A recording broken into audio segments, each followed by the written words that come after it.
Quando você abre a pica. Pessoal, deu certo agora, Facol. Boa noite a todos aí. Bem-vindos aí à 16ª edição do nosso webinar. Nós tivemos aí uma parada de 2 semanas por motivo do nosso aplicativo, mas a gente conseguiu solucionar o problema e a gente retoma agora essa semana, tá certo? Nosso webinar, todas as quartas-feiras às 19 horas, tá bom? Nós já temos aí agendado até o dia 22 de agosto, nós já temos palestrantes, tá? Então a gente está marcado aí nossos encontros às quartas-feiras, tá? Não esqueçam de nos seguir lá no Instagram e no Facebook, no nosso canal do YouTube, tá? A gente posta lá muita informação, tem algumas coisas que vocês só vão encontrar nos nossos canais, tá bom? E nas nossas mídias sociais. Essa palestra de hoje, como sempre, a gente está gravando e logo após a gente faz a publicação dela no nosso Facebook e no nosso canal do YouTube, tá bom? Eu solicito aos senhores que, por favor, mantenham os seus áudios desligados, tá bom? Para poder não dar microfonia, ok? E no final da palestra, a gente vai permitir aí que vocês possam abrir os áudios para fazer perguntas ou então pelo chat, tá bom? Peço também aos senhores que, por favor, liguem os vídeos no final, tá? Se vocês estiverem tendo problema de internet, permaneçam com os vídeos desligados porque melhora a conexão, tá bom? Mas, se possível, deixem os vídeos ligados para a gente poder, tanto eu quanto o palestrante, poder ver com quem está se comunicando, tá bom? Vou passar aí a palavra para nosso palestrante. Mais uma vez, meu amigo, eu lhe agradeço, Facol, pela sua presteza. Essa palestra a gente já vem falando sobre esse assunto já há algum tempo, né? Essa questão da seleção de rebanhos.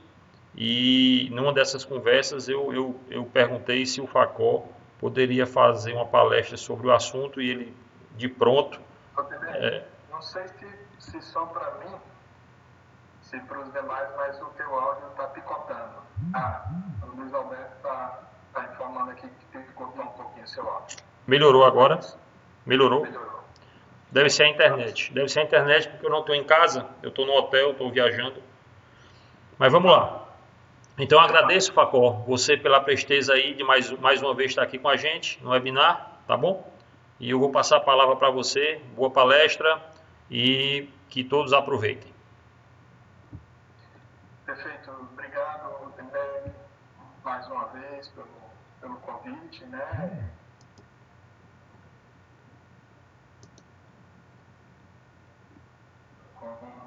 Com os criadores, né? Nossos parceiros nessa jornada, tá? Bom, deixa eu preparar aqui eu preparei uma apresentação e a ideia, né,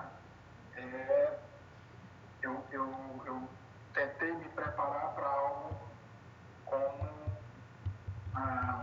uns 40 minutos mais ou menos de apresentação, para não ficar excessivamente longo e a gente ter aí a oportunidade de bater um papo. Para todos aí a tela? Alguém sinaliza para mim aí com compartilhado, né? Sim, está compartilhado, Facol.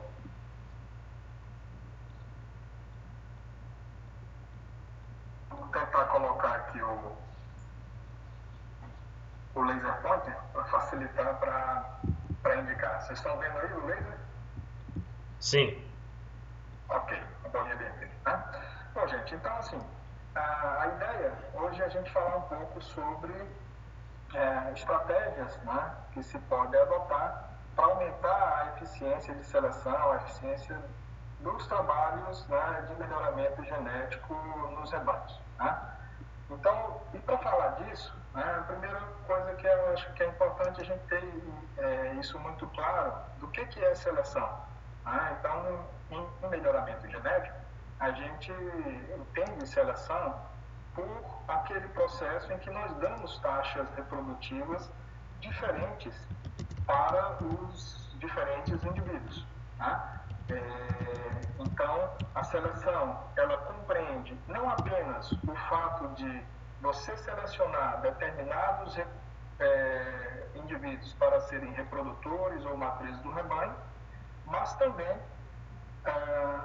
o processo de você definir a intensidade de uso desses reprodutores, dessas matrizes. Tá? Então, por exemplo, usar um reprodutor mais intensamente do que outro também faz parte do processo que nós chamamos de seleção, porque você está dando a oportunidade a esse reprodutor de transferir, de transmitir com mais intensidade suas características para as próximas gerações.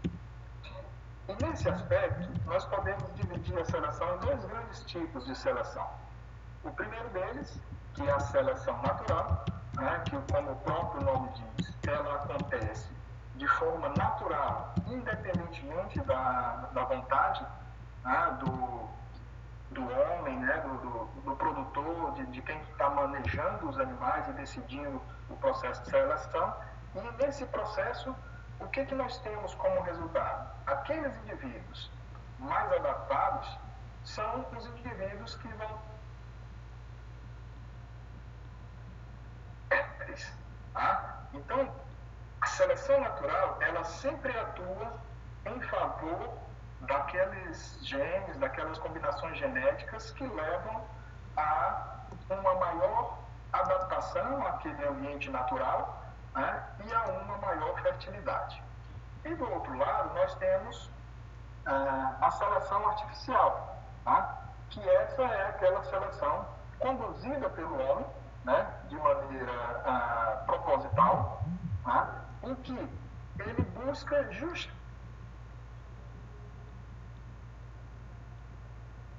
acordo com o seu propósito, com o seu objetivo, de maneira que haja um aumento na frequência das combinações genéticas favoráveis e, em última análise, um maior retorno econômico, né, para a atividade que está sendo desenvolvida. Tá? Bom, dito isso, para a gente avaliar a eficiência de seleção, né, a eficiência desse processo de seleção, é preciso ter como medir ou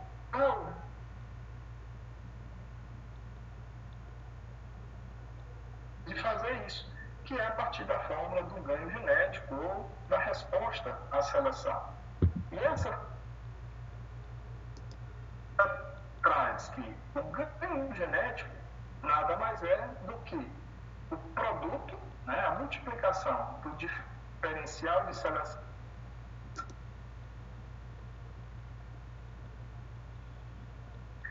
de forma que, se eu desejo aumentar o ganho genético, ou seja, se eu desejo aumentar a resposta à seleção, ter uma maior eficiência de seleção, eu tenho duas opções. Trabalhar com um maior, um maior diferencial de seleção e trabalhar com características de maior herdabilidade. Dessa forma, é possível se obter maiores ganhos genéticos. Tá? Bom, e o que são esse diferencial de seleção e essa herdabilidade? Tá?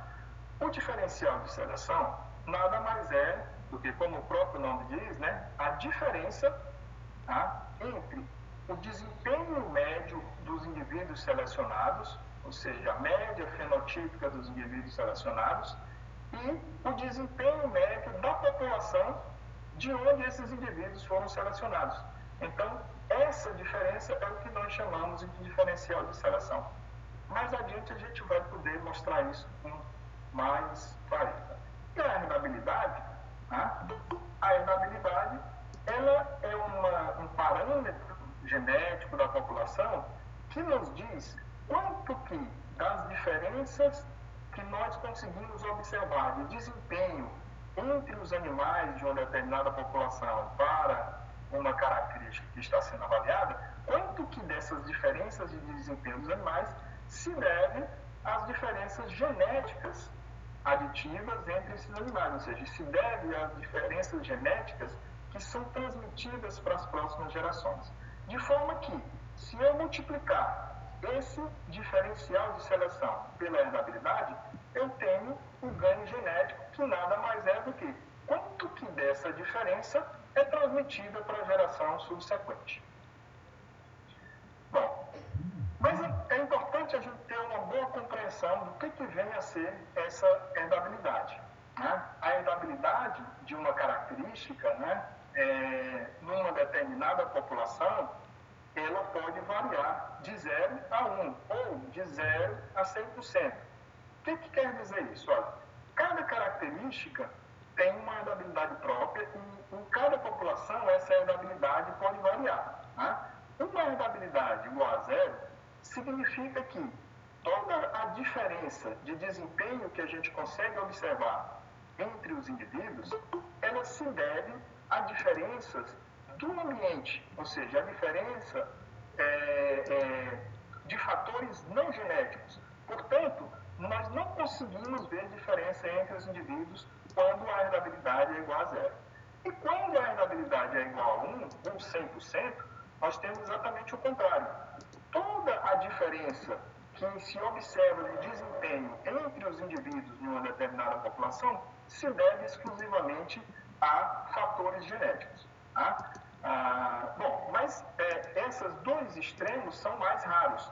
De uma maneira geral, de maneira didática, para a gente tentar explicar, nós temos alguns grupos de características de alta, de moderada ou de baixa herdabilidade. Por exemplo, aquelas características de porte relacionadas à morfologia, normalmente são características de alta herdabilidade, ou seja, herdabilidade superior a 0,30 ou 30%. São alguns exemplos dessas características, como altura, como comprimento, o próprio tamanho de orelha, dentre outras características morfológicas. Né? No grupo das características de moderada herdabilidade, a gente tem a maioria das características de produção e de crescimento, que vão ter aí uma herdabilidade entre 11% e 30%, tá? Que são justamente características como produção de leite, ganho de peso, peso abismante, dentre outras características. E nós temos ainda um terceiro grupo, que são as características de mais baixa herdabilidade, aquelas características cujas diferenças de desempenho entre os indivíduos se devem muito mais a diferenças de ambiente do que genéticas. Né? E essas características normalmente são as características relacionadas à reprodução e à sobrevivência, com herdabilidades normalmente inferior a 11%. Tá? E aí nós temos, por exemplo, intervalo de parto, sobrevivência de crias, prolificidade, são características de baixa herdabilidade.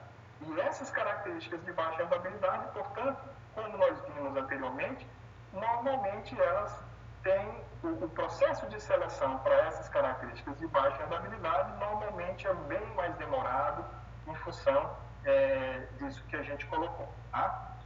Bom, mas então o que é exatamente esse diferencial de seleção? Vamos tentar usar esse gráfico para explicar. Tá? A grande maioria das características de interesse econômico, elas têm esse padrão de distribuição. Vou passar rapidamente aqui, só um momento, esse padrão de distribuição, que é o quê? A maior parte dos animais tem um desempenho próximo desse valor médio. Tá?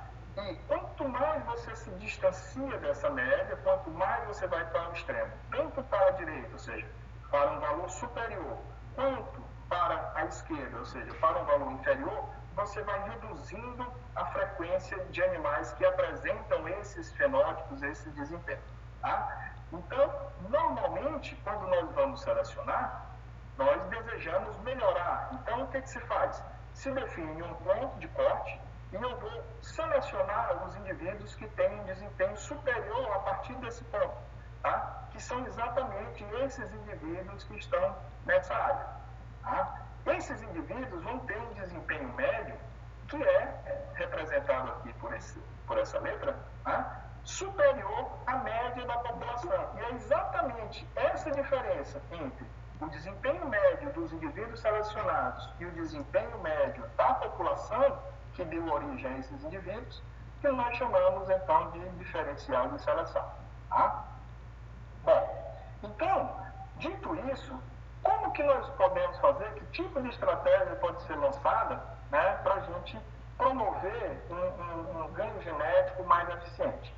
A primeira delas é essa, né? Trabalhar para elevar o diferencial de seleção. Tá? E uma das coisas fundamentais para você trabalhar com maior diferencial de seleção e, portanto, maior ganho genético, é a escolha adequada das características que serão utilizadas como critério de seleção. Tá? E aí vem um grande desafio. Tá? Normalmente, os criadores desejam selecionar os animais levando em consideração uma quantidade muito grande de características que são usadas como critério para decidir se um reprodutor, se uma matriz vai ser utilizada ou não na reprodução. Tá? Só que esse desejo do criador, ele muitas vezes conflita com esse aspecto aqui, ó. Quanto menor o número de características que eu desejo usar, que eu defino como critério de seleção, maior o diferencial de seleção. Então, trabalhar com um número muito grande de características faz com que você tenha um diferencial de seleção para cada característica específica bem menor do que seria possível se você definisse utilizar uma ou duas ou um número menor de características, né? Bom, eu vou mostrar nos próximos gráficos exemplos que ilustram essa situação. Tá? Nesse gráfico, nós temos a dispersão, né, dos animais segundo os valores genéticos para duas características: a produção de leite e a contagem de células somáticas. Nesse gráfico, cada pontinho desse representa um indivíduo. Esse indivíduo aqui, por exemplo, é um indivíduo que tem elevado valor genético para a produção de leite e um valor genético também mais alto para a contagem de célula somática, o que seria indesejável, né? Célula somática, que a gente quer normalmente reduzir. Esse outro indivíduo aqui apresenta o quê? Um baixo valor genético para a produção de leite e também um baixo valor genético para a contagem de célula somática, o que nesse caso é interessante do ponto de vista da contagem de célula somática, mas não é interessante do ponto de vista da produção de leite. Tá? Então, se eu decido trabalhar com seleção para a produção de leite, por exemplo, eu decidi selecionar os indivíduos que têm valores genéticos superiores para a produção de leite. Quando eu decido selecionar para uma única característica, percebam que eu consigo encontrar algumas dezenas de indivíduos que atendem a esse meu critério de elevado valor genético para a produção de leite. Por outro lado, se eu decido fazer seleção para reduzir a contagem de células somáticas, isoladamente, percebam também que eu vou procurar selecionar os indivíduos que estão abaixo dessa linha, né? Ou seja, com o menor valor genético para contagem de células somáticas. Perceba também que nós conseguimos encontrar aqui um número muito elevado de indivíduos que atendem a esse critério, ou seja, baixa contagem de células somáticas. Porém, se eu decido fazer a seleção para as duas características simultaneamente, veja o que acontece. Usando os mesmos critérios de seleção, indivíduos com valor genético superior a 200 kg para a produção de leite e indivíduos com valor genético inferior a menos 0,1 para a contagem de célula somática. Percebam que nós não temos nenhum indivíduo que atende a esses critérios. Nessas circunstâncias, o que nós vamos normalmente ter que fazer? Relaxar esse critério de seleção. E com isso, à medida em que eu relaxo esse critério de seleção, eu passo a concordar, em ter que concordar, na verdade, eu sou forçado a isso, em usar indivíduos que não são nem tão bons para a produção de leite, quanto eu desejaria, nem tão bons para a contagem, para reduzir a contagem de célula somática, também como eu desejaria. perceba que isso traz essa dificuldade. Bom, aqui nós temos um outro gráfico que é mais ou menos semelhante, mas que nós trazemos o exemplo dos testes de desempenho lá com ovinos da raça Morada Nova. E nesse caso, nós temos um gráfico em que esse eixo aqui, né, o eixo horizontal, traz o valor dos animais para o tipo racial e o eixo vertical, o valor dos animais para a característica ganho e peso. Tá? De forma que, quanto mais para a direita, melhor o tipo racial, quanto mais para a esquerda, pior o tipo racial. De outro lado, quanto mais para cima, maior o ganho de peso, quanto mais para baixo, menor o ganho de peso. Então, se eu decido selecionar para as duas características simultaneamente, que não apresentam uma correlação entre si favorável, tá? O que vai acontecer? Vai acontecer isso, olha. Perceba que eu não tenho praticamente nenhum animal, tem apenas um animal que atende ao critério de excelente tipo racial e excelente ganho de peso. Então, mais uma vez, como eu vou precisar de mais animais para o processo reprodutivo, eu vou precisar relaxar esse meu critério de seleção e, portanto, trabalhar com um menor diferencial de seleção, reduzindo também o ganho genético. E isso tem uma consequência, né? Esse gráfico nós trazemos aqui a tendência genética para o peso ao desmame, né, o efeito direto do peso ao desmame, ao longo dos anos, no trabalho lá que a gente tem em parceria com a Associação dos Criadores de Morada Nova. Né? Nós vimos descobrindo esse conflito do tipo racial com as características de desempenho ao longo do tempo. E agora nós estamos justamente propondo ajustes no tipo racial para que ele não venha a promover isso. Mas o que nós mostramos nesse gráfico? É que, ao longo do tempo, o processo de seleção não permitiu, né, esse processo de seleção que foca em tipo racial e também em alguma característica de desempenho, em função de serem características que não estão favoravelmente correlacionadas entre si, faz com que eu tenha uma oscilação do valor genético dos animais ao longo do tempo, mas eu não tenho aquilo que seria o desejável, né? Que o desempenho dos animais fosse sendo elevado ao longo do tempo, ao passar das gerações. Para finalizar essa discussão, né, nós temos aqui já uma situação diferente, em que eu tenho duas características. A primeira delas, a produção de leite, que está no eixo horizontal, e a segunda, a produção de gordura, que está no eixo vertical, ambas com 305 dias de lactação. E aqui vocês percebem que, normalmente, os indivíduos de maior valor genético para a produção de leite são também os indivíduos de maior valor genético para a produção de gordura. Os indivíduos de menor valor genético para a produção de leite são também os indivíduos de menor valor genético para a produção de gordura. E aqui eu abro parênteses, nós estamos falando de produção de gordura, não em percentual de gordura produzida. Tá? Então, nessas condições, se eu decido selecionar para as duas características simultaneamente, perceba que eu consigo identificar um número razoável, algumas dezenas de animais, né, que atendem aos dois critérios, tanto elevada produção de leite quanto elevada produção de gordura. E isso permite que a gente trabalhe com diferenciais de seleção mais elevado e, portanto, maior ganho genético. Bom, então, em função disso, né, o que a gente precisa trabalhar para que nós possamos ter esse diferencial de seleção mais elevado? Nós precisamos escolher, primeiro, características que vão ser selecionadas de elevada importância econômica, de maneira que aquele ganho genético que for conseguido, né, traga um impacto econômico em termos de eficiência dos sistemas de produção, né, maior retorno para o criador, maior lucro.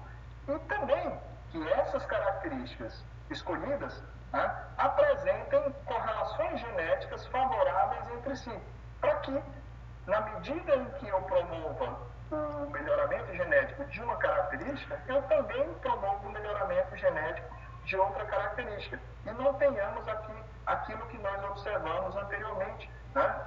Um impasse em que a melhoria para uma característica atrapalha a outra.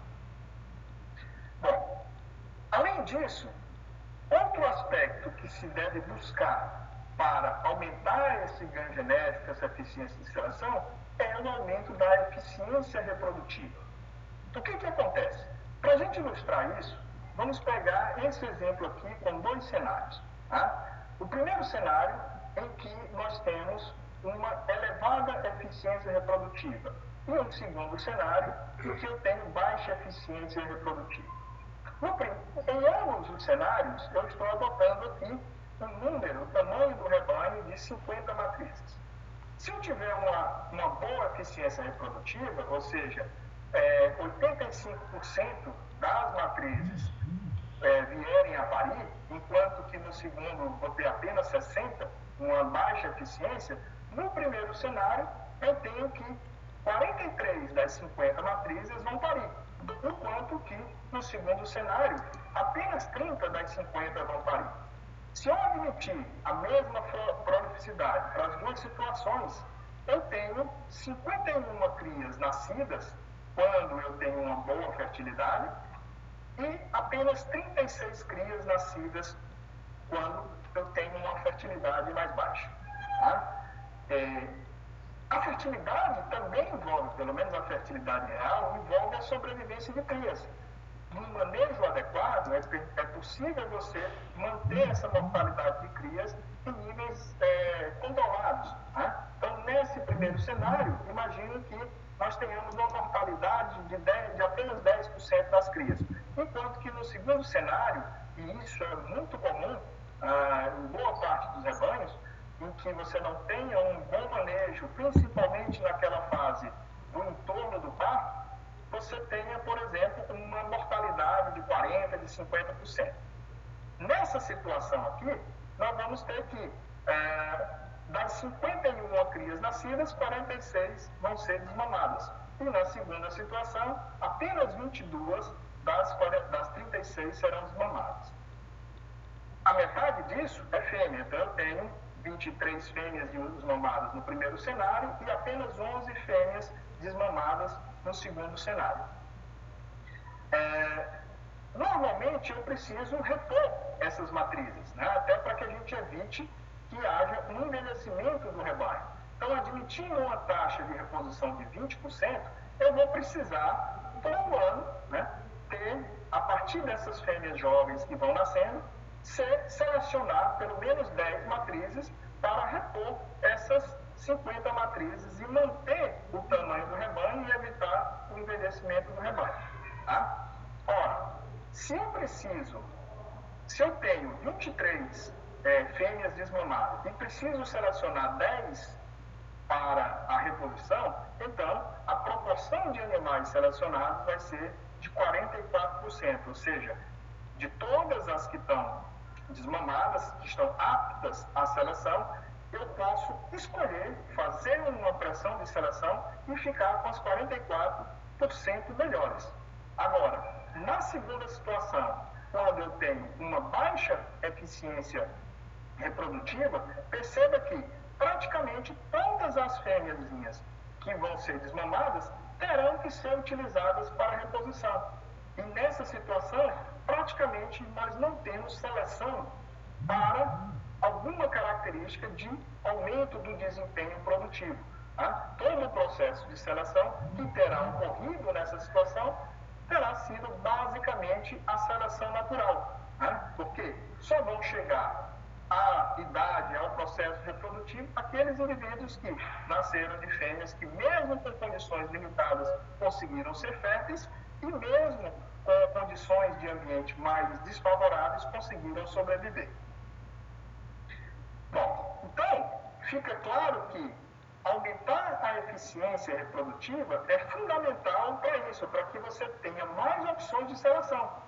Se eu tiver uma elevada eficiência reprodutiva, permite um maior número de animais disponíveis ao processo de seleção e, portanto, um maior diferencial de seleção e maior ganho genético pode ser esperado desse processo. Tá? Então, fica essa chamada de atenção para a importância da eficiência reprodutiva. E como que eu posso aumentar essa eficiência reprodutiva?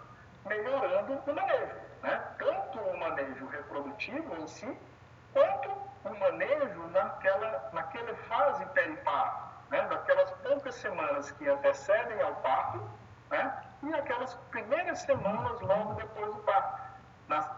Antes do parto, para que prepare melhor essa cria, que ela nasça com um bom peso, né? E que a mãe também tenha boa capacidade de produzir leite para bem nutrir a filha, o filho, as crias após o parto. Tá? Então, fazendo isso, você consegue elevar a eficiência reprodutiva. Temos que ter cuidado aqui também, né? Quando eu falo melhorar o manejo, nós não podemos chegar a um ponto de artificializar esse manejo, de maneira que eu vou estar criando um ambiente muito artificial, com custo muito elevado de produção e que não se torne viável mais na frente. Né? Bom, então, além do diferencial de seleção, o outro componente que a gente precisa trabalhar é a herdabilidade. Né?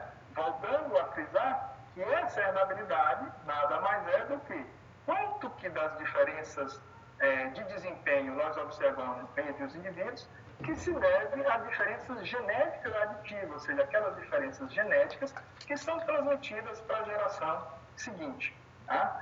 Então, uma das opções, nesse caso, para trabalhar o componente herdabilidade, é buscar trabalhar com características de maior herdabilidade.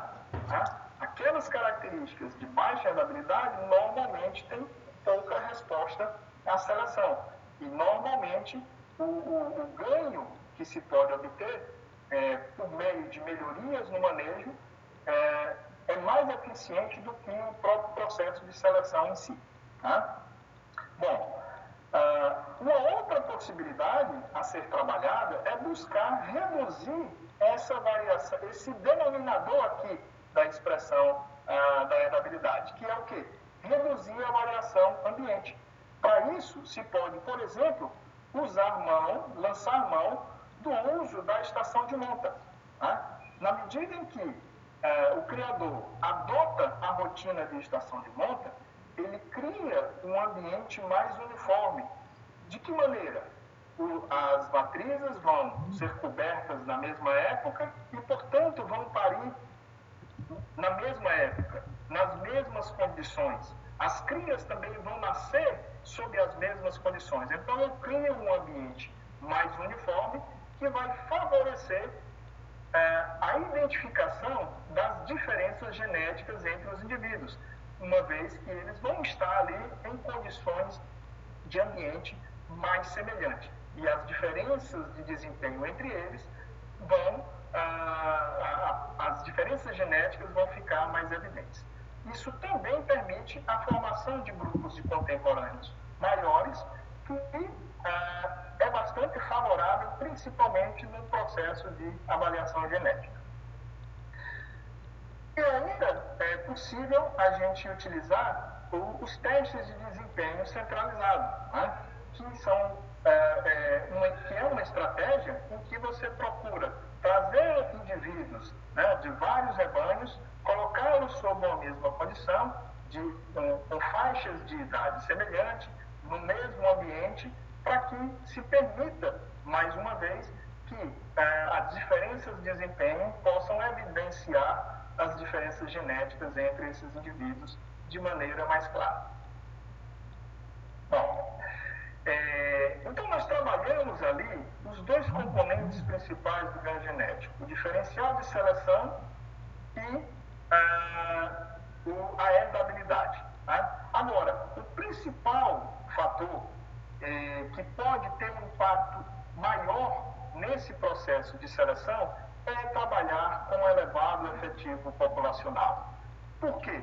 Porque à medida em que eu trabalho com um efetivo populacional grande, ou seja, rebanhos grandes, né, um grande número de animais, eu tenho mais possibilidades de seleção.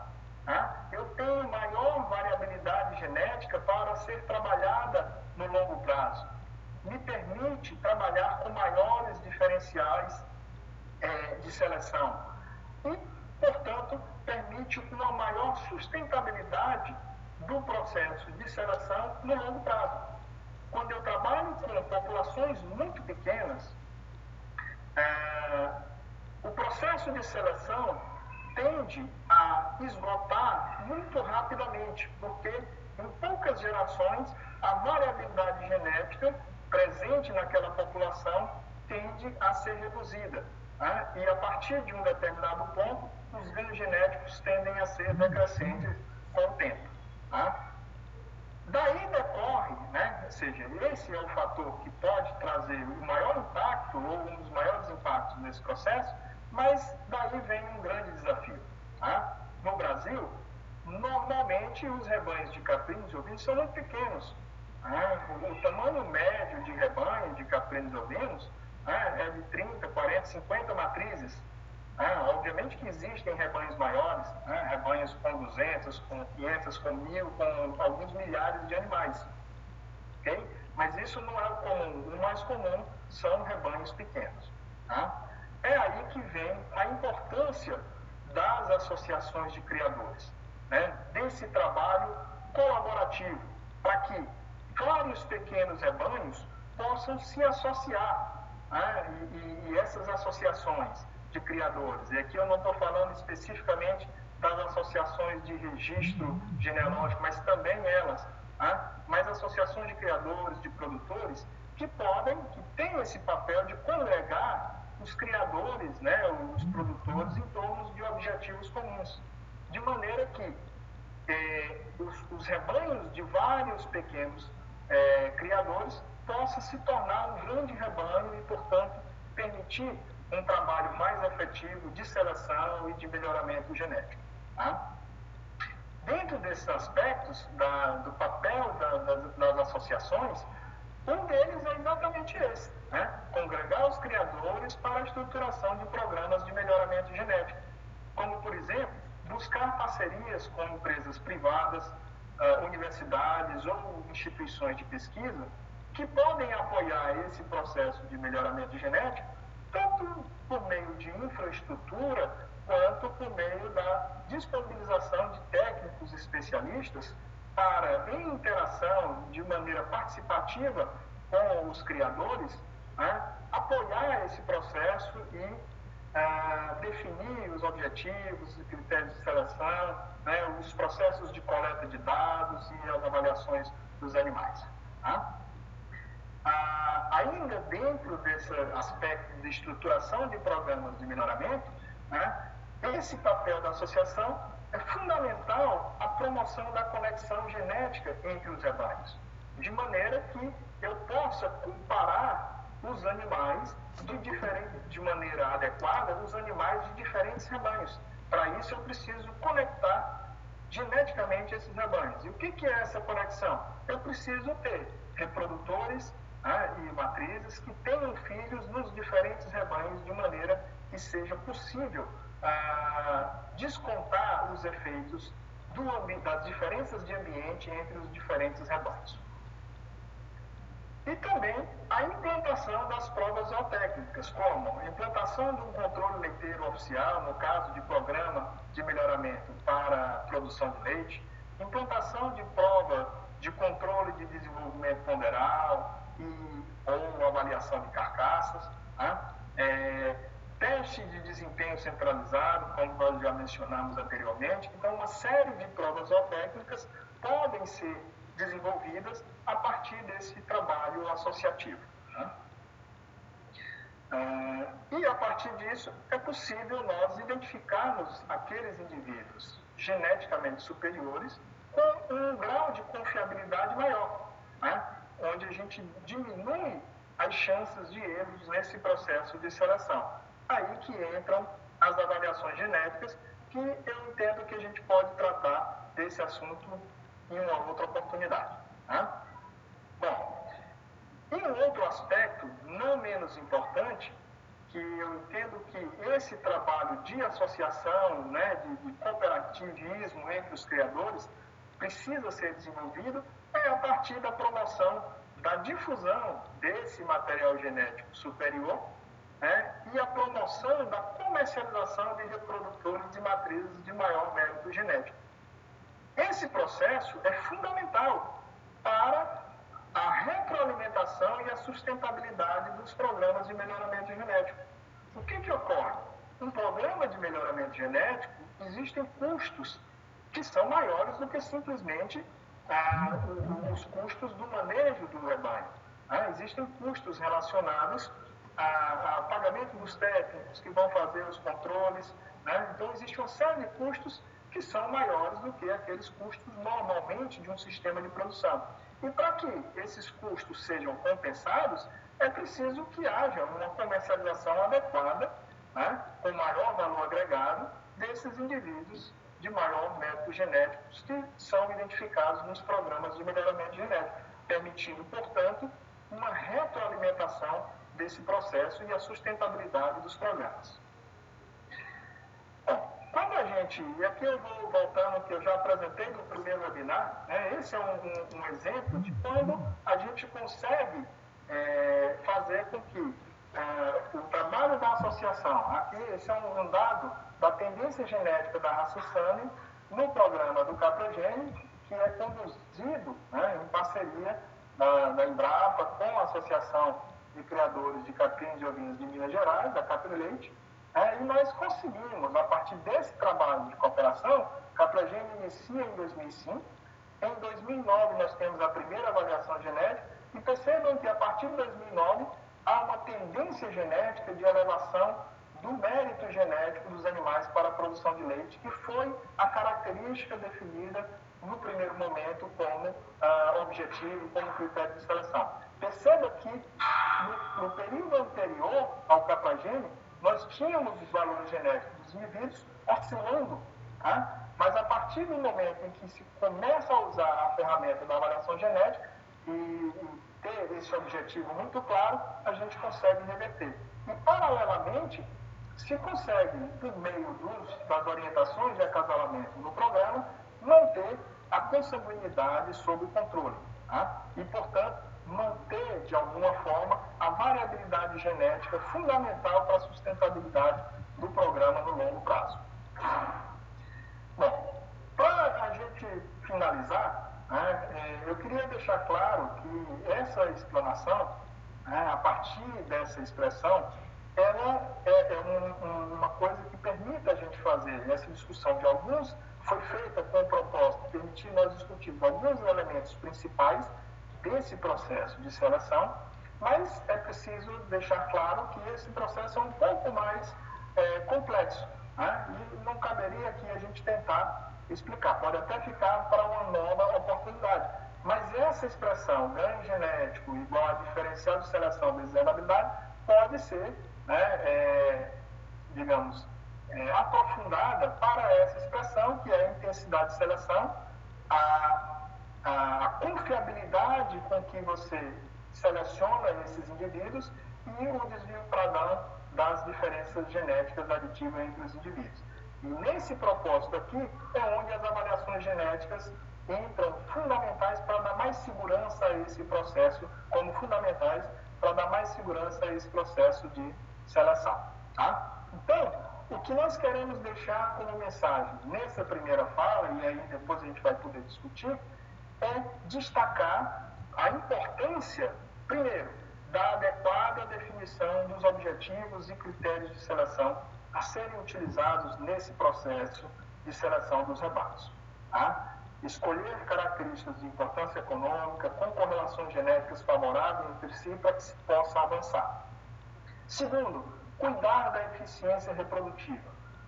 Sem eficiência reprodutiva, vocês conseguiram perceber que praticamente eu não consigo fazer um processo de seleção, trabalhar com maior diferencial de seleção.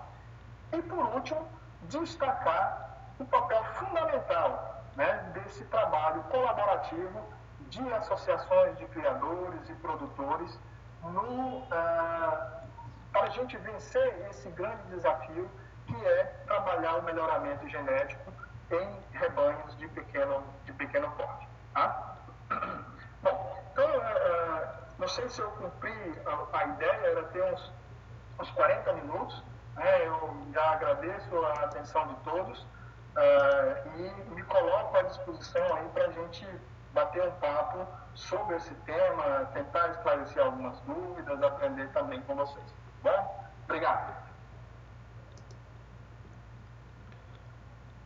Obrigado, Facó. Belíssima apresentação. E agora a gente vai poder aí, pessoal, abrir o áudio para quem quiser fazer alguma pergunta para Dr. Olivardo, tá bom?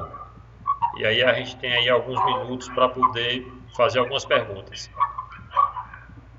Alguém já se habilita? Eu gostaria de fazer uma pergunta, pode ser? Sim, pode ser, Valdeci. Facó, duas perguntas para você. Eu uso aqui no Capril um dos métodos de sincronização, é um dos artigos que você publicou da sincronização com cloprostenol, 2 doses, 11 dias e meio. E aí eu complemento com o resto da Embrapa, quando é fora da estação de cio, eu uso a esponja também. Aqui, pegando o exemplo que você deu de selecionar as 10 melhores de uma progênie para fazer reposição, 20% de reposição, no seu exemplo dava 10 cabritinhas que eu ia utilizar para reposição. Um total de 30 cabritinhas, eu vou selecionar essas 10, como que eu posso selecionar elas, porque elas ainda não mostraram desempenho, eu vou usar como característica a produção de leite, tá? Elas ainda não mostraram desempenho para a produção de leite. Aí eu vou meio que arriscar. A mãe que é boa, eu vou selecionar a filha, que a filha vai ser boa também, mas nem sempre isso acontece. Tem uma maneira mais eficiente de selecionar essas 10 que vão servir de reposição, sem só acreditar que a mãe vai ser boa, eu posso esperar um pouco mais, talvez, a primeira cria de todas, para depois selecionar. Você dá algum conselho nesse sentido? Bom, Valdeci, esse de fato é um grande desafio, né? Quando você lida com uma característica que se expressa muito tardiamente, né? Que é o caso da produção de leite, né? Para que você possa ter o desempenho do próprio animal e observar para poder fazer a seleção, você teria que levar as 30 cabritas até elas concluírem a primeira lactação e, baseado nesse desempenho, você decidir a seleção, né? E, obviamente, que normalmente isso não é possível de ser implementado num rebanho comercial, porque os custos para fazer isso seriam inviáveis, né? É aí que entra a importância de um programa de melhoramento genético e de avaliação genética, né? Por quê? Porque quando você está dentro de um programa de avaliação genética, você consegue, desde bem jovem, você tem uma estimativa do valor genético daquele animal. Na verdade, você pode estimar o valor genético do acasalamento. O animal não precisa nem ter nascido, né? Então, você começa a fazer a seleção, né, com base, obviamente, na informação dos ascendentes desse animal, ou seja, da mãe dela, de primas, tá certo? Que já expressaram aquela característica e, com isso, por meio do processo de avaliação genética, você já consegue ter uma estimativa de valor genético desse animal para a produção de leite, tá? Qual que é a diferença? É que, como o animal é tão jovem assim, ele ainda não expressou nenhuma característica, o desempenho dele não está sendo levado em consideração na avaliação. A confiabilidade dessa avaliação inicial ainda é baixa, tá certo? Então, por exemplo, quando você já tem um bom banco de dados para trás, normalmente um animal, quando nasce, se eu tenho algumas gerações para trás de fêmeas da família dele, que produziu, que a gente mediu o desempenho, nós temos aí uma confiabilidade que vai na faixa entre os 25% e 35%, tá certo? Ainda baixo, mas já é uma informação melhor do que simplesmente o desempenho da mãe, tá? Então, esse é um processo, né, que a gente só consegue resolver por meio do processo de avaliação. Né? Do contrário, você teria que levá-las todas até o final da primeira lactação e isso é inviável. E aí é onde entra a importância, né, Valdeci, desse trabalho de melhoramento genético, de avaliação genética, para a gente reduzir as incertezas no processo de seleção e, portanto, conseguir avançar mais rapidamente no melhoramento genético do rebanho, né, da população que está sendo trabalhada. Não sei se respondi a tua pergunta, Valdeci. Teu áudio está desligado, não estamos escutando. Esse processo gera um índice? Isso, gera um índice, gera um índice que a gente chama de para leite, né? Normalmente é a PTA, que é o quê? É a capacidade prevista de transmissão, né? Que nada mais é do que uma estimativa do valor genético do indivíduo para aquela característica que foi avaliada, no caso a produção de leite.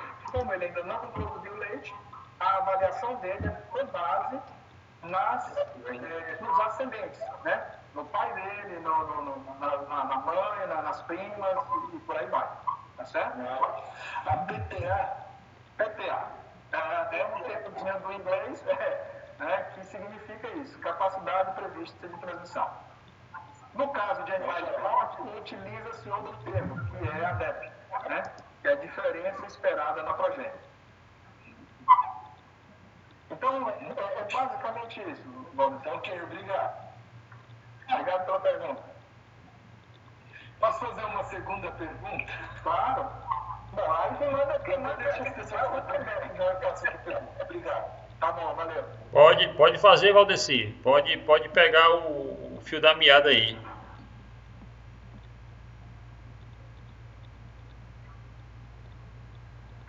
Em todas as matrizes, eu já li artigos que na França, com 5 anos de idade, da raça Sami, eles descartam as matrizes e já repõem por outros mais jovens.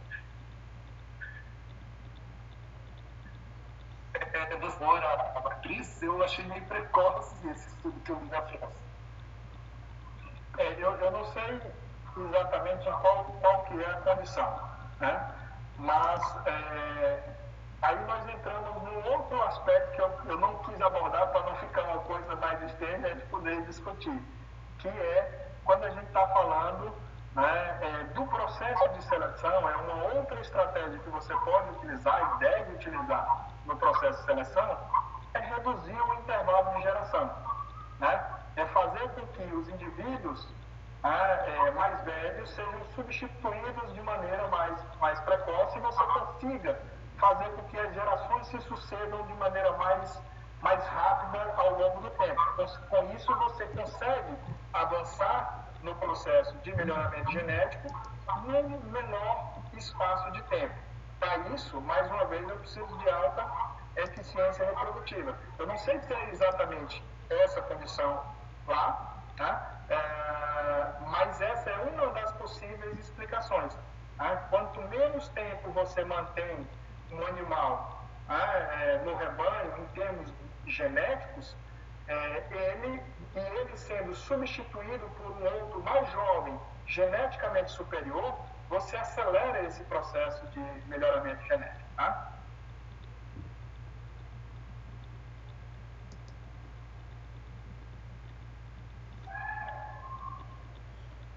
Vamos lá, pessoal. Mais alguém querendo fazer pergunta? Ok, obrigado. Eu gostaria, se puder, fazer uma pergunta. Pois não?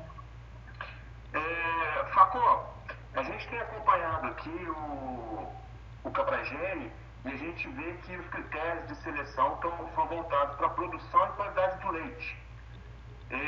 Eu gostaria de saber se tem alguma coisa em mente para se fazer a seleção de tipo e funcionalidade dos animais. Perfeito. Teu nome, desculpa? É Alisson. Ô, Alisson, obrigado pela pergunta, Alisson.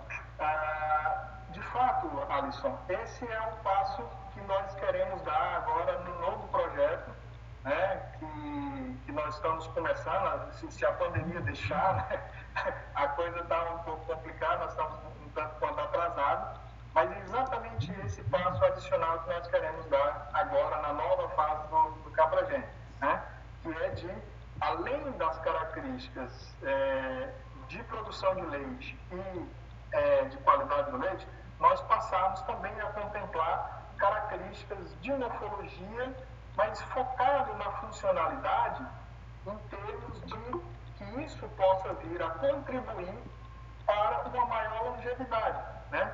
E um outro aspecto importante nisso aí, né, é que cada vez mais nós vamos estar sendo exigidos os programas de melhoramento genético quanto às questões de bem-estar animal, tá? Então, o que a gente consegue, a gente vê com relativa frequência aquelas cabras de alta produção com úberes, né, enormes e às vezes arrastando no chão, isso é uma coisa que cada vez mais a sociedade vai exigir de nós um animal que esteja produzindo em condições que ele possa produzir bem, mas que também não seja algo que venha a ficar nítido um certo desconforto desse animal nesse sistema de produção, em função de que muitas vezes essa elevada produção pode acarretar problemas, né, de aprumos, problemas de desconforto do animal, e isso nós vamos ser cada vez mais exigidos. Então, de fato, Alisson, nós estamos nessa direção, é um processo difícil, né, nós temos dificuldades grandes de financiamento dessas estratégias, mas essa é uma direção que a gente quer trilhar. Inclusive, Facó, essa foi boa, essa pergunta do Alisson, porque é justamente isso que a gente vem discutindo já há algum tempo internamente, né? Porque a seleção que é feita hoje é a seleção basicamente em cima do morfológico, em cima do padrão racial, né? E nós somos talvez o único país ou um dos poucos ainda que se faz a seleção dessa forma, né? Há outros países, por exemplo, na Europa, a grande maioria dos países da Europa, a seleção é a seleção por produção e a seleção morfológica. E há de se atentar que lá eles pontuam a morfologia. Para você ter um animal melhorado hoje na Europa, 30% desse valor é referente à morfologia, 70% é referente ao que o animal produz. Aqui no Brasil, a gente só seleciona animal morfologicamente correspondendo a 100% do animal, né? E isso implica no modelo que a gente adota. Nós éramos para ter um modelo, um pensamento de produção no Brasil, onde o foco teria que ser produção de carne e leite. E o que a atividade vem mostrando para a gente é que o modelo de produção é produção de animal com padrão racial superior. E a gente sabe que o que dá dinheiro na atividade é carne e leite. Se a gente não começar a mudar esse perfil da atividade, realmente focar na questão da produção, e aqui eu não quero dizer que não desmerecer o que já foi feito até agora, porque o que nós fizemos até agora com a atividade foi justamente trabalhando o melhoramento em cima da morfologia, né? Se avançou bastante, mas nós poderíamos ter avançado muito mais se nós já tivéssemos partido para os testes de desempenho, se nós já tivéssemos partido para as provas zootécnicas, para os controles leiteiros, né? E a gente fica sem entender que isso é comprovado, que o melhoramento obrigatoriamente tem que passar por isso, né? E nós, criadores, ainda não nos atentamos a isso, né? Quantas vezes a gente já não foi conversar com criadores para poder participar de teste de desempenho? Quantas vezes a Embrapa já não foi atrás de fazer controle leiteiro e os criadores não mostram o menor interesse em fazer, né? E assim, eu achei muito importante essa palestra do Facó, porque é uma preocupação e não é de agora. Isso que os senhores estão vendo, ouvindo aqui, é uma preocupação já de 4, 5 anos atrás que a gente vem batendo, né? O Facó é testemunha disso aí, né? E a gente vem encontrando barreiras para poder fazer com que isso aconteça no Brasil. Agora, o Facol não tocou no assunto, mas a ABCC está uma parceria com a Embrapa aí para poder implantar aí um controle leiteiro nacional. A gente está rezando que isso saia, esse programa aí, esse projeto. Eu acho que vai avançar muito a questão do melhoramento para leite no rebanho caprino. Mas assim, a coisa está muito lenta. Nós somos assim, se você for comparar o Brasil com outros países, minha gente, nós estamos engatinhando nesse processo de reprodução. Nós não temos um programa de melhoramento genético. Há quantos anos? Há 500 anos nós criamos caprinos e ovinos no Brasil. Tem países muito mais novos que a gente e tem um programa de melhoramento, e nós não temos um programa de melhoramento genético. Isso é um absurdo, né? Então a gente realmente tem que começar a botar a mão na massa e começar a brigar mais por essas coisas, né? Essa é a minha posição. Bom, eu diria que, de fato, nós já poderíamos ter avançado muito mais, né? Mas a gente tem aí, eu acho que essa parceria com a CapLeite para nós foi muito importante, porque ela demonstra que é possível de fazer. Claro. Apesar de todas as dificuldades, né? Mas com a coragem da associação, né? Estou vendo aqui a Maria Pia está participando. Um abraço, Maria. E sem esse papel dos criadores, né? A Embrapa só, as universidades, não consegue fazer, porque quem detém os rebanhos são os criadores, e é preciso desse papel de parceria. Tá? Então, é sempre um grande desafio, mas eu sempre gosto de mostrar esse exemplo, porque a gente conseguiu, as duras penas, mostrar que é possível avançar. E os desafios vão surgindo a cada ano.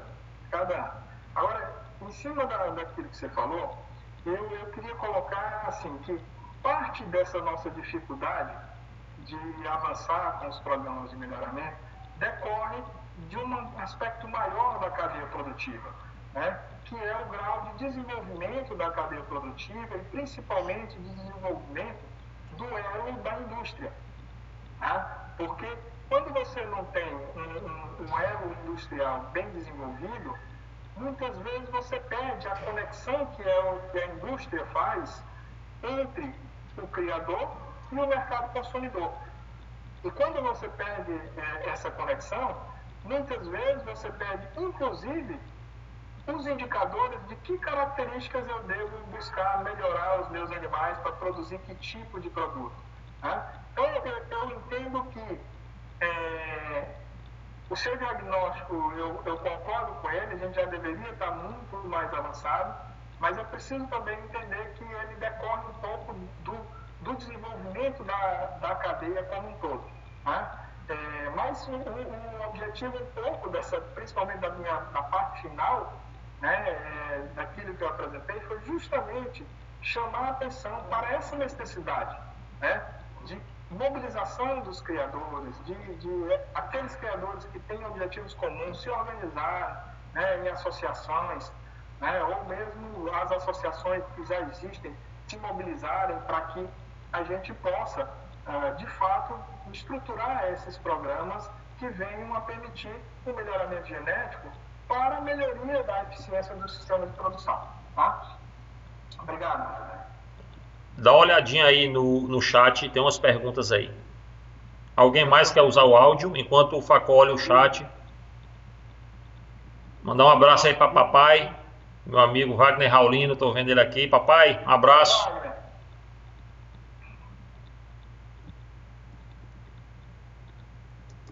Gostaria de saber do trabalho desempenhado pela Embrapa, que é o Manuel Henrique. Coloca aqui, parabéns, Olivado, ótimos conceitos de melhoramento genético, fica clara a importância do material genético adaptado ao semiárido. Gostaria de saber do trabalho desempenhado pela Embrapa na oferta de animais para os produtores. Bom, Manuel, nessa temática, né, das raças de conservação, o que a estratégia da Embrapa tem sido, primeiro, ela mantém alguns núcleos de conservação de algumas raças, na verdade são 3 raças ovinas, a santinês, a morada nova e o somalis, né, com esse objetivo de manter ali um banco genético desses animais, mas principalmente agora e principalmente nos próximos anos, o investimento vai estar focado em congelar sêmen desses sêmen e embriões desses animais para manter esse backup, né, essa reserva genética. Para além disso, o que nós queremos é justamente isso que eu coloquei anteriormente, né? Nos associar aos criadores, né? Organizados por meio das suas associações para estabelecer programas, né, de conservação e de seleção em parceria com os criadores. A Embrapa não tem condição, né, não tem orçamento e infraestrutura para manter um grande rebanho de conservação ou mesmo de seleção. É muito mais eficiente trabalharmos em parceria com os criadores. Então, por isso vem o trabalho nosso, né, de parceria com a Associação dos Criadores de Morada Nova, né, que nós começamos lá em 2006, né, tivemos um trabalho contínuo até 2016, tivemos uma interrupção aí em função de financiamento, mas esse contato permanece e nós estamos agora, né, buscando retomar esse trabalho com a Associação de Criadores de Morada Nova. E nós sabemos que existem várias outras associações, né, de criadores de raças nativas e que nós queremos nos associar a esse esforço, né, para que a gente possa ajudar nesse processo. Tá? Bom, não sei, Manuel Henrique, se respondi a tua pergunta. Qualquer coisa eu acho, Facó, que eu acho que a dúvida dele será que não foi sobre a questão dos animais da Embrapa, a disponibilidade desses animais? Isso. De fato, ele coloca a oferta de animais para os produtores, né? Não, de fato, nesse aspecto específico, né, Manuel, ficou meio na entrelinha da minha resposta, né? A Embrapa não tem tanto esse propósito de disponibilizar animais, mesmo porque os rebanhos da Embrapa são rebanhos pequenos. Então, a quantidade de animais que se tem para disponibilizar, né, na forma de leilão, normalmente acontece vendido nessa forma de leilão, e é um quantitativo normalmente muito pequeno. Então, eu não considero isso como uma estratégia que possa promover um impacto maior.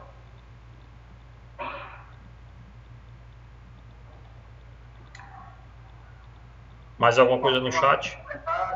Né, a instância do queijo aqui, parabenizando.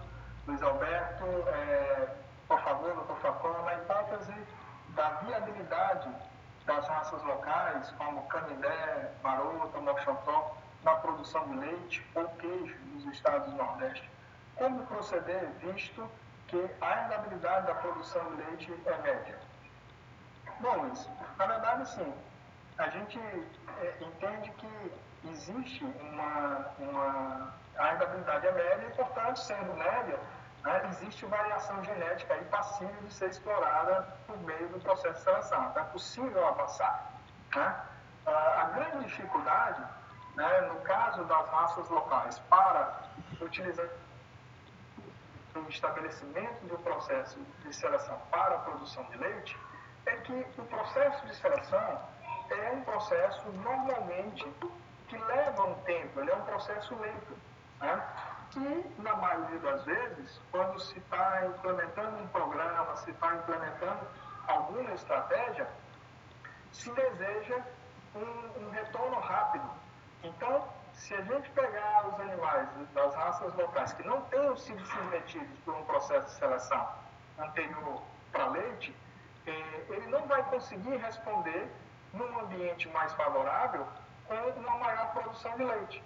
É por isso que, na maioria das vezes, a estratégia adotada é usar essas raças locais adaptadas, explorar essa característica de adaptação deles por meio do cruzamento com raças especializadas. E aí você combinar a característica da raça especializada com a característica da raça local na produção de um animal que vai ser tanto muito produtivo quanto bem adaptado às condições do semiárido. Né? Existe algum trabalho aí de seleção de alguns criadores que fazem seleção há mais tempo, com animais de raça local, mas são um tanto quanto uma exceção e que precisam ser fortalecidos. Né? Bom, tem os comentários aqui da Maria. Parabéns, obrigado, Maria. Instrumento que faz o criador ganhar tempo e realizar a seleção mais rápida e segura. É exatamente isso. O Manuel Luiz Alberto tem perguntas no chat, ok. A instância do queijo. Para caprinos, temos a genética no mercado para herdabilidade baixa, de baixa CCS e alta produção de leite. A pergunta é baseada no gráfico que foi apresentado sobre a baixa CCS, relacionada à baixa produção. Bom, não sei se eu entendi, Fernanda. O que acontece? A herdabilidade, pelo menos estimada na população que a gente vem trabalhando dentro do Capragene, para a CCS, é uma herdabilidade moderada. Não é uma herdabilidade muito alta, mas é uma herdabilidade moderada que permitiria, aí sim, uma seleção para reduzir a contagem celossomática.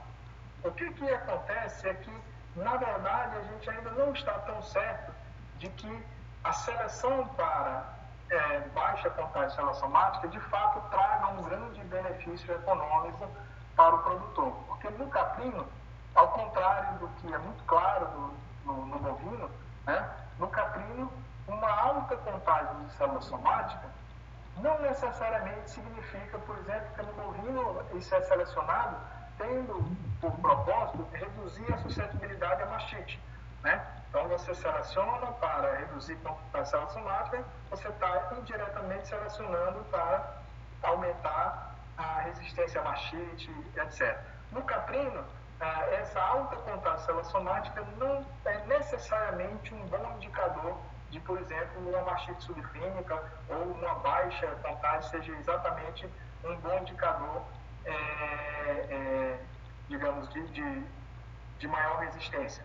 Tá? Então, essa é uma característica que, nós decidimos selecionar para ela, é possível de ser trabalhada, porque há uma herdabilidade razoável, tá? De ser trabalhada, mas ainda hoje no programa não tem sido utilizada como critério. Tá? Porque nós ainda não temos exatamente uma segurança de que isso vai trazer um maior benefício. Bom, obrigado, Fernanda, pela pergunta.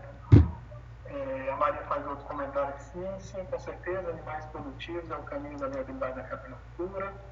O Manuel Henrique agradece aqui a resposta, Augusto Júnior. Obrigado, Augusto, pela presença. Parabéns, Facol, excelente palestra e mais uma vez sua competência. Luiz Alberto, obrigado. Bom, e Joelmer aqui, excelente palestra. Obrigado, Joelmer. Bom, gente, do que tinha no chat. Não, peraí, tem mais coisa aqui no chat. Tem uma outra pergunta do Luiz Alberto, que é: nesse cruzamento com animais especializados, quais os cuidados para evitar o risco de perda da rusticidade das raças locais? Bom, muito boa a pergunta, Luiz? Que, de fato, qual que é vamos dizer assim, o equívoco frequente nesse processo de uso das raças locais adaptadas, como base para cruzamentos, para formar animais que mesclem, que aproveitem a adaptação, mas que também possam ser, por meio do cruzamento, ser utilizados para nos sistemas de produção um pouco mais intensificados. É o fato de que, na maioria das vezes, o criador não tem o cuidado necessário com essa base genética localmente adaptada. Então, o que ele faz, o que é muito comum? Ele chega, compra um reprodutor de uma raça especializada, Sannen, Alpina, Tog, entre outras, e simplesmente coloca esse reprodutor em cima de toda a base genética local que ele tem lá disponível. De forma que, quando for na próxima geração e ele quiser fazer esse cruzamento, ele já não tem mais o material genético adaptado disponível. E aí ele vai no processo de cruzamento absorvente, aumentando a proporção de genes da raça especializada e, portanto, reduzindo a adaptação dos animais ao ambiente semiárido, ao ambiente de produção mais comum no semiárido, né? E isso traz um problema, tanto no curto prazo para o produtor, né, que ele vai, daqui a pouco, ter animais com pouca adaptação e que vai elevar os custos de produção dele, levar a mortalidade dentro de outros aspectos, e, no longo prazo, cria um fator de ameaça para as raças localmente adaptadas, porque vão sendo erodidas do ponto de vista genético, nós vamos perdendo esses materiais que são adaptados e que foram selecionados ao longo de décadas, talvez até de mais tempo. Tá? Então, esse é o risco. E aí, o que a gente recomenda, Luiz, nessa estratégia de cruzamentos, quando você envolve uma raça adaptada, uma raça local? É que você mantenha uma proporção das matrizes, as melhores matrizes localmente adaptadas sejam acasaladas com reprodutores dessa mesma raça, para que você possa repor esse material genético no longo prazo e não perca essas características. Então, em termos gerais, para dar um número redondo assim qualquer, eu diria que pelo menos 40% das matrizes das raças locais deveria ser acasalada com as melhores matrizes das raças locais, deveriam ser acasaladas com reprodutores de raça local, para que você possa associar a estratégia de cruzamento, né, com a estratégia de seleção dentro dessas próprias raças locais. Bom, não sei se respondi, Luiz, tu fala qualquer coisa aí, tá?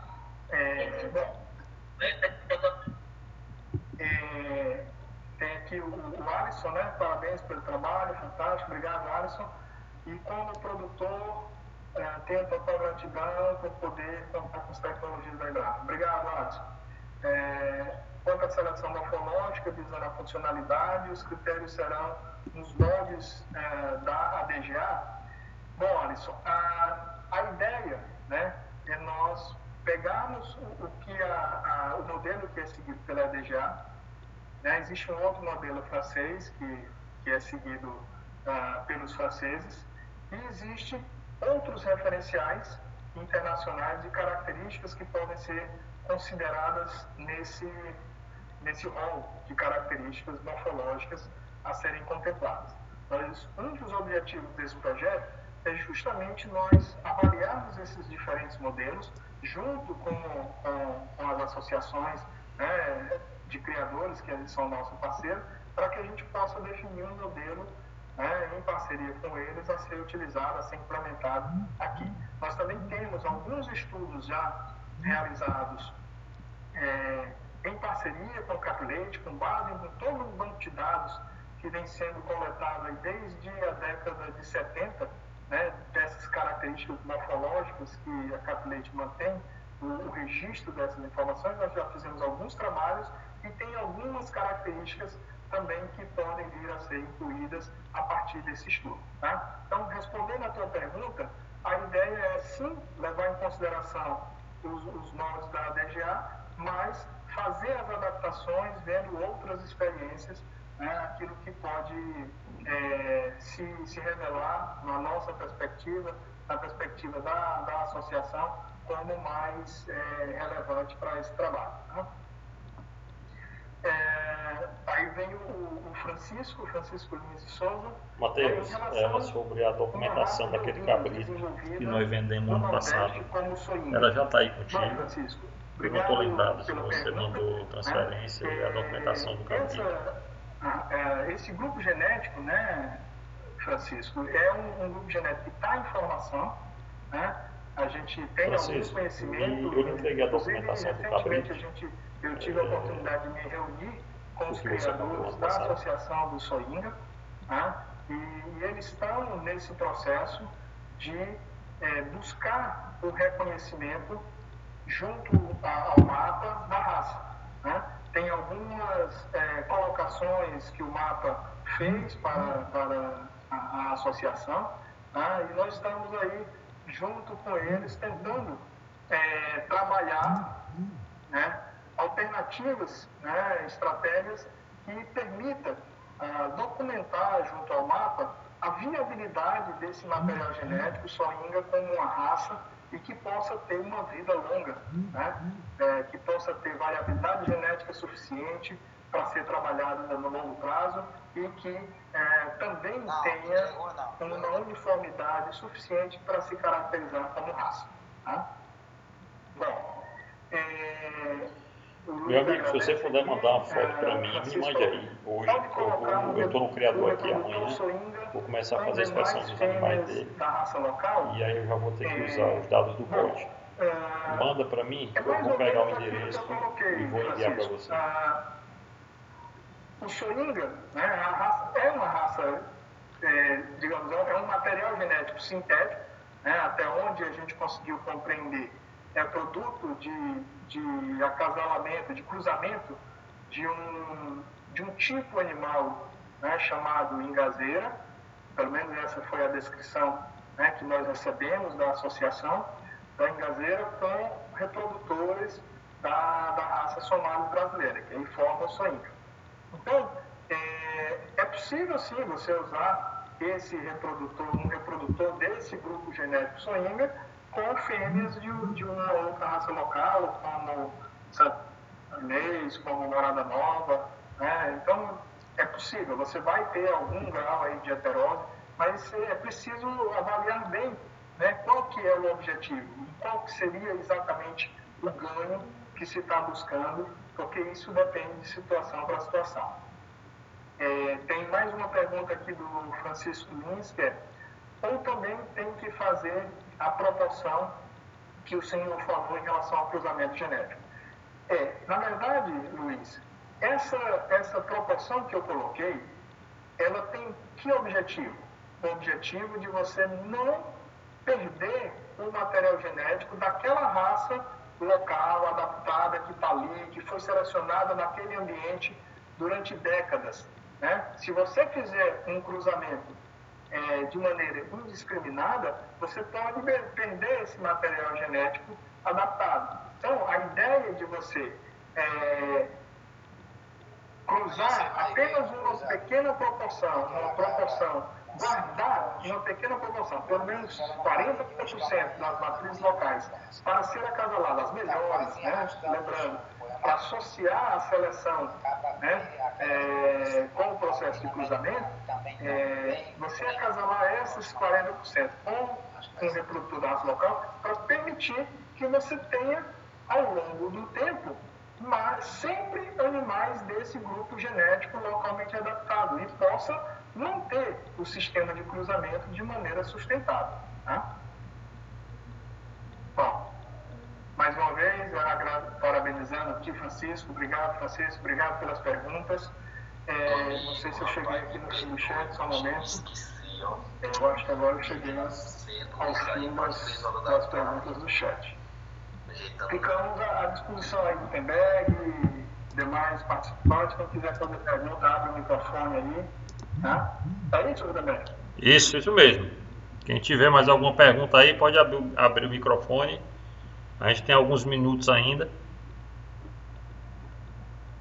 Um abraço aí para Cícero Cartacho, da Embrapa, nosso amigo está aí presente. Boa noite, pessoal. Boa noite, João. Bom, eu não queria fazer uma pergunta especificamente, né? De novo, parabenizar o FACOL por ter esclarecido muito bem essa questão do melhoramento genético, né? Isso, eu sou veterinário, a gente lida com o produtor, eles têm muita dificuldade de apreender o processo, né? De ver como que o processo acontece. E eu queria, um comentário que eu queria fazer, porque eu trabalhei, no início da minha formação, trabalhei muito com a capicultura, e depois fiquei um tempo afastado, e agora estou voltando aos poucos, né, com um projeto, com uma futura aposentadoria, porque capicultura é uma cachaça, né, a gente fica viciado para sempre. E o que eu observo, né, aproveitando o gancho aí da fala do Gutenberg, é que infelizmente, depois de 20 anos, Beleza, cara, eu vejo aí que eu já estou aqui, né? Eu vou fazer a inspeção dele amanhã. E eu quero deixar tudo pronto, todas as fichas pegadas da assinatura dele para enviar. Que tem alguns lotes com PPA alto, significativo, disponível, né? Isso é um ganho muito grande, porque a gente passou muito tempo cruzando no escuro, né? Esperando muito tempo para ver o resultado e por ser rebanhos pequenos sem ver resultado, né? Às vezes isso aí é um empecilho muito grande. Mas o que eu penso, o que eu vejo aqui em Minas Gerais, né, do próprio Capragene, é uma baixa adesão muito grande dos criadores, né? Então, e essa baixa adesão, era isso que eu queria reforçar, não é porque eles não têm interesse, não é porque eles não acham importante, mas é por questão do custo. O custo ainda é muito alto, né? O custo do controle leiteiro, tá certo? O custo das inseminações, de fazer as IATFs, né? Então, é muito importante esse ponto aí, só estou querendo reforçar, como também um técnico da área, né? É importante fortalecer as associações e, de repente, criar exemplo da França, cooperativas ou associações à parte de material genético, né? Associações que vão cuidar dessa IATF, cooperativas de técnicos para dar uma assistência reprodutiva melhor, para melhorar a eficiência reprodutiva, né? E isso vai baixar custo. Porque uma coisa é o criador pagar para fazer para 25, outra coisa é ele pagar para fazer para 100. Né? A diminuição do custo é muito importante. Então, eu penso que as associações, né? O Gutenberg falou aí desse controle leiteiro nacional pela BCC, é muito importante que antes disso seja feito também um incremento dessas associações de material genético. Teve um exemplo agora há pouco tempo de um convênio com a Capigran que trouxe material da Murciana Granadina, né? 1.200 doses de sêmen. Isso precisa ser feito com outras raças e melhorar essa questão das cooperativas de reprodução, das cooperativas de melhoramento genético. Isso já tem na França, né? E eles conseguem inseminar lá 300 mil cabras de uma vez, porque é por essas cooperativas, facilita muito o trabalho, né? Mas eu de novo, para finalizar, queria parabenizar o trabalho da Embrapa, né? Que realmente a gente vê isso, né? Nas outras áreas, né? A Embrapa fez uma revolução no gado bovino com o melhoramento genético do giro leiteiro. Em 20 anos, o ganho que teve foi uma coisa absurda. Então, nós precisamos fazer isso na capinocultura. Mas precisamos, para conseguir fazer, não é só a Embrapa, precisa dos criadores, né? Então, precisa melhorar essa adesão. Acho que uma dica para as associações atuais, para a BCC, para a própria Combig, é preciso estimular a adesão dos criadores, né? Abaixar alguns custos que for possível e oferecer vantagens, porque, infelizmente, ninguém vai entrar se não tiver um ganho, se não tiver alguma coisa para melhorar, né? Mas achei muito boa a conversa, uma pena ter pouca gente. Queria que tivesse aí no máximo da sala umas 100 pessoas, que muita gente precisava entender melhor esse processo para melhorar essa adesão. É isso aí. Muito obrigado, Facó. Obrigado, João, obrigado pelos comentários, né? De fato, você tocou aí num aspecto que é muito importante, né? E que eu tentei colocar um pouquinho ali no final da minha apresentação, né? É que a sustentabilidade do programa de melhoramento genético, ele passa um pouco por isso aí. Você colocou o foco, né? Na redução do custo. De fato, o custo é elevado, né? Para o programa existe um custo, ele não é um custo desprezível, né? Principalmente quando você leva em consideração que os rebanhos são, de uma maneira geral, pequenos, né? Mas esse custo, né? Ele só tem uma forma de haver um retorno, é a medida em que o programa se desenvolve e está identificando animais de maior potencial genético, né, que permita que esse material seja adequadamente valorizado e valorado, né, a partir da comercialização de reprodutores, de matrizes de sêmen. Então, de forma que o trabalho de melhoramento genético seja remunerado, né, porque sem essa remuneração do trabalho específico de melhoramento genético, é muito difícil de você ver para o criador uma sustentabilidade. Né? A gente funcionou durante muitos anos, né, com um apoio forte de recursos do Ministério da Agricultura, dentro do Catagênio. Desde abril do ano passado, nós perdemos em função de toda a crise fiscal, de todas as dificuldades que o país vem passando, nós deixamos de receber esse apoio, né, e nós estamos nesse desafio da sustentabilidade, de como fazer com que esses custos, por um lado, possam ser reduzidos e, por outro, se possa trabalhar uma estratégia disso que você colocou, Joel, que é apoiar o criador, por exemplo, na facilitação da comercialização dos seus animais, dos seus produtos, a maior valor agregado, de forma que ele consiga extrair mais desse trabalho de melhoramento genético e, portanto, conseguir remunerar o programa, né? É um desafio muito grande, eu entendo, a gente tem esse relacionamento já de longa data com a Caplet, vê toda a dificuldade que é a manutenção, né, das associações, a pouca adesão que acontece. Nós estamos, agora o Gutenberg colocou, né, nessa nova fase, a ideia é implantar um projeto piloto no Nordeste também, ali na Paraíba, Pernambuco, começando dessa forma, né, Paraíba, Pernambuco e Rio Grande do Norte, né, para a gente colocar um pé no Nordeste do Catagênio e iniciar um controle leiteiro, para depois talvez poder ser expandido para outros estados, né? Mas é um processo de construção, afinal de contas, já vão aí de 2005 para cá, né, são 15 anos de trabalho, né, a gente tem muito a agradecer aos criadores que têm confiado no nosso trabalho e permitido que a gente consiga avançar, cumprir um pouco o nosso papel como instituição pública de pesquisa e desenvolvimento, né? Mas como você bem destacou, não conseguimos fazer sem ser esse processo de parceria, né? E de juntos nesse processo de cofinanciamento das estratégias, de convencimento de outros atores para o desenvolvimento dos programas. Obrigado, João.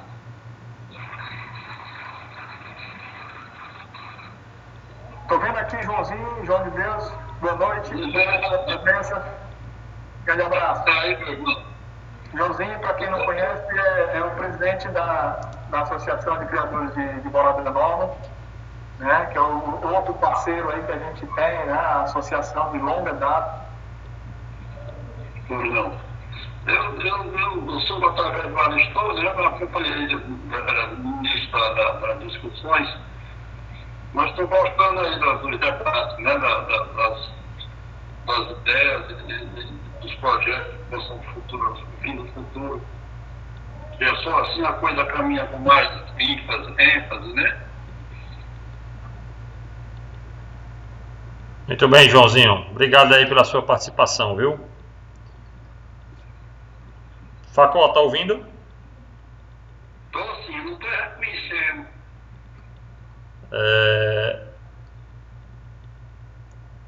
Pelo nome que eu estou vendo aqui, a gente não se conhece não, pessoalmente não. Certo, João. Realmente, a gente só se conhece de vista. Facó, você está ouvindo? Parece que vocês estão ouvindo o Facó? Mas não congelou. Mas a luta sempre essa, sempre a genética é acima de todos os processos, né? A questão de genética do animal, da reprodução, etc. A raça, a gente já está dizendo raça, né? E isso tem sido questões muito debatidas no processo de desenvolvimento do país, de modo geral. Mas ainda falta muita coisa, mas com esses órgãos tipo Embrapa e outros órgãos que a gente sabe, as cooperativas do Sul que são bastante fortes, do Nordeste que deve ter também, apesar de eu não conhecer, mas com esse processo, é um processo que já está desses órgãos, desses estudos, que hoje existe, acho que no Brasil todo, a tendência é as pessoas entenderem que tem que partir para o campo da luta, no sentido de melhoramento do genético do animal. Muito bem, seu João. Facó está entrando em contato comigo aqui, está tentando entrar novamente, a internet dele caiu. Tá certo? Ok, já estou aqui. Já? Eu Opa! peguei, inclusive, o restinho da fala aí do Joãozinho. Obrigado, Joãozinho. Ok. Entendeu, irmão? Mais alguém quer fazer perguntas aí para Olivardo?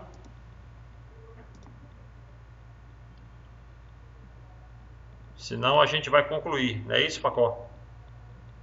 É isso aí, estamos aqui à disposição. Já são 8h43. Só avisando que a gente falou muito de melhoramento. Acompanha aí o Instagram da gente. Eu estou indo Tem uma última pergunta aqui. Pois não. Exatamente hoje, mas tem mais uma pergunta. Pois não. Pois então pode responder. Do Luiz Alberto, né? Perguntando. Tenho visto live onde criadores de ovino, criadores de leite ovino, né? Associados. Como você vê essa situação no Nordeste? Viável para a produção de queijo? Olha, eu acho que é uma atividade nova, não é tradicional, né? E tudo isso, né? E isso inclui a própria caprinocultura leiteira e própria ovinocultura e caprinocultura de corte, são questões relacionadas ao mercado, né? É um produto novo que ainda o mercado tem certas restrições, né? Mas certamente é uma coisa que pode vir a se desenvolver, né? Tem um potencial grande para ser trabalhado, mas é preciso compreender que, por ser um produto tradicional, nós não temos na nossa sociedade a cultura de consumo desse produto, né? Essa demanda, ela ainda é um processo que deve certamente levar algum tempo para se desenvolver. Mas a gente tem visto, né, movimentos, e a cada ano a gente vem vendo esse movimento de crescimento, né, de aparecimento de novos criadores de ovinos para a produção de leite, principalmente no sul do Brasil e mais recentemente na região sudeste, né, em Minas. Então é uma coisa que está crescendo, né? Tem um potencial para ser explorado, mas nós temos que ter cuidado também para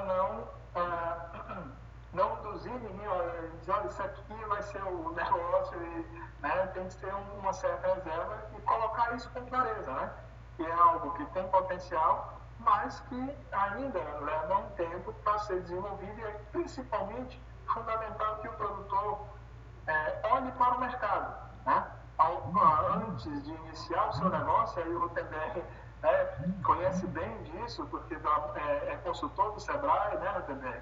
E trabalha bem nessa coisa de orientação do produtor no seu negócio, né? Então, nós estamos falando de um negócio, é preciso avaliar isso, né? E uma das primeiras coisas que se avalia antes de iniciar um negócio, né, é examinar o mercado, fazer pesquisa de mercado, etc. Eu não vou me alongar aqui para não falar bobagem na frente do Rutenberg, tá certo? Então, basicamente essa cautela que eu gostaria de colocar, né?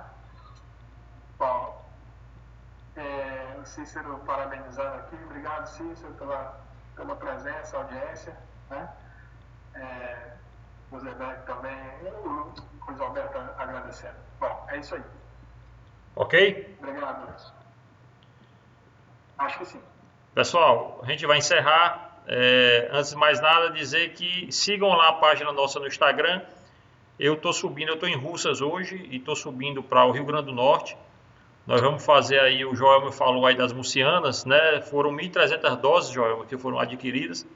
E eu estou indo amanhã, na sexta-feira, eu estou na propriedade de Gutenberg. A gente vai fazer uma avaliação morfológica linear do rebanho de Gutenberg para a gente separar alguns animais para TE e para a utilização do sêmen que veio da Espanha. Então vai ser o primeiro rebanho que a gente vai utilizar a metodologia que a gente viu lá na Espanha para poder começar a fazer um trabalho de melhoramento na raça murciana, tá certo? Eu tô vendo se a gente vai fazer algumas lives lá, direta, do local, tá certo? Eu não sei como é que é a internet de Gutenberg lá, né? Mas se não der para a gente fazer lives de lá, do trabalho que a gente vai realizar, eu vou fazer alguns vídeos e vou postar no meu Instagram pessoal e no Instagram do webinar também, para vocês poderem acompanhar, tá bom? A gente vai tentar fazer isso lá na sexta-feira. Vai estar eu e o Dr. César Arruda fazendo esse trabalho lá, nesse criador lá em Parazinho, no Rio Grande do Norte. Eu chego lá amanhã à noite, tá bom? Facó, meu amigo, você é indiscutível. Esse trio da Embrapa na minha tela tá o trio aqui, ó. É você, Alexandre, logo em cima e o Cícero um pouquinho mais em cima. Eu gostaria de agradecer a vocês, tá certo? Hoje eu agradeço a Embrapa em nome do Facó, um parceiro amigo desde 2006, né, de longas datas, né, a gente já trabalhou junto, já fez algumas coisas juntas e vamos continuar fazendo, né? Foi essa amizade que juntou agora o Cícero, juntou o Alexandre, né? O Alexandre é um dos mais empolgados com o webinar, né? Os dois, quando passou essa semana sem ter o webinar, já mandaram o WhatsApp para mim, rapaz, cadê? Sumiu, aconteceu alguma coisa? A Fernanda também, queria deixar aqui meu abraço à Fernanda, que também cobrou, né? E a todos vocês que participaram também, tá bom? Nesse webinar de hoje, eu gostaria de agradecer e dizer que na próxima quarta-feira a gente tem um webinar novamente. E Facó, eu deixo com você aí as suas considerações finais. Bom, obrigado, Gutenberg, mais uma vez por essa oportunidade, né? A gente tem mais que agradecer por esse canal que você cria de conexão nossa, né, com os produtores técnicos aqui, como o Joel e Fernanda. Bom, e é sempre uma oportunidade da gente estar trocando ideia e, de alguma forma, transmitindo a nossa mensagem, né, para que apareça o trabalho nosso como pesquisador, mas principalmente da Embrapa, como instituição pública de pesquisa, e esse compromisso da Embrapa em promover o desenvolvimento das cadeias de caprinos e ovinos, né? Então, agradecer a você por essa oportunidade, agradecer a todos as pessoas que estiveram participando da live, quem fizeram pergunta, enriqueceram, sem dúvida nenhuma, esse debate que é muito melhor do que aquele monólogo inicial. Tá? Obrigado, gente. Um grande abraço para todos. Obrigado, pessoal. Até a próxima quarta-feira, tá bom? Quarta-feira a gente está de volta aí com a nossa 17ª edição. A gente vai falar sobre alimentação de cabras leiteiras, tá bom? Agradeço a todos e muito boa noite. Até a próxima semana, se assim Deus quiser. Alô, um abraço.